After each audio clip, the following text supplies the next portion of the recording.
बिहार में बीजेपी के परंपरागत वोटर रहे भूमिहार आखिर आरजेडी की तरफ क्यों जा रहे हैं? यह आजकल बिहार के सियासी गलियारों में बड़ा सवाल बना हुआ है। ऐसा इसलिए क्योंकि बिहार में साल 2022 में हुए एमएलसी चुनाव और बोचहा विधानसभा उपचुनाव के नतीजों ने बीजेपी की टेंशन बढ़ा दी है।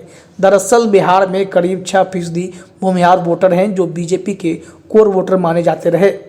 हालांकि हाल ही में हुए एमएलसी चुनाव में आरजेडी के 3 भूमिहार कैंडिडेट विजयी रहे, जबकि इस बार एमएलसी चुनाव में बीजेपी ने भूमिहार समुदाय से आने वाले छपरा से अपने सिटिंग एमएलसी सच्चिदानंद राय का टिकट काटा था, लेकिन वे बीजेपी उम्मीदवार को हराकर निर्दलीय चुनाव जीत गए।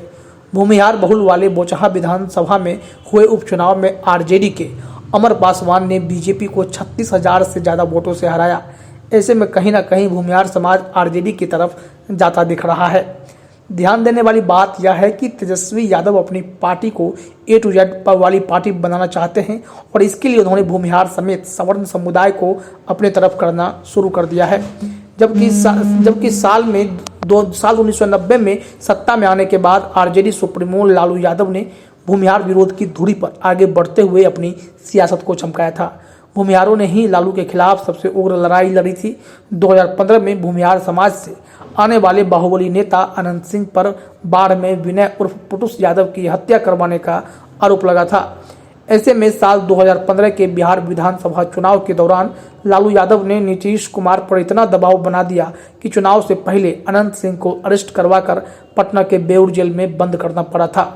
इसके बाद लालू यादव कई मंचों से कहते सुने गए थे कि भूमिहार अगर यादव को परेशान करेगा तो यह उसका अनंत सिंह जैसा हाल कर देंगे। लेकिन आज यही भूमिहार समाज आरजेडी के साथ जो है खड़ा हो रहा है, लामबंद हो रहा है। दबंग विधायक अनंत सिंह भी अब आरजेडी में है।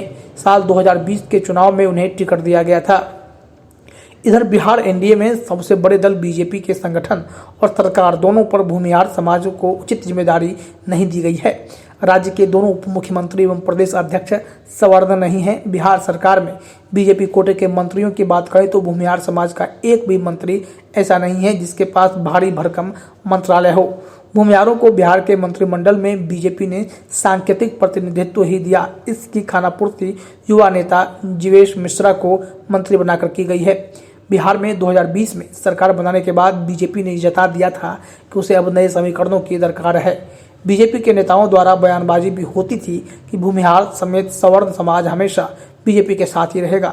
ये जाएंगे तो जाएंगे कहाँ? कहीं ना कहीं बीजेपी के ओवर कॉन्फिडेंस एवं गलत नीतियों के कारण भूमिहार बीजेपी से दूर होता जा रहा है।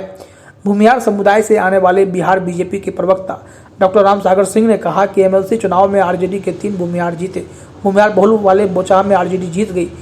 और आपको बता दें कि आरजेडी के शासनकाल में भी कई बातों की जिक्र की गई थी। हालांकि जो तेजस्वी यादव की जो पॉलिसी है उसको लोग स्वीकार कर रहे हैं।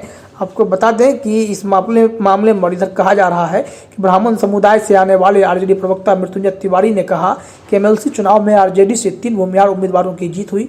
बोचहा में भूमिहार समेत सभी सवर्णों का वोट आरजेडी को मिला है। आरजेडी अब A to Z की पार्टी हो गई है। बिहार में तेजस्वी मॉडल चलेगा।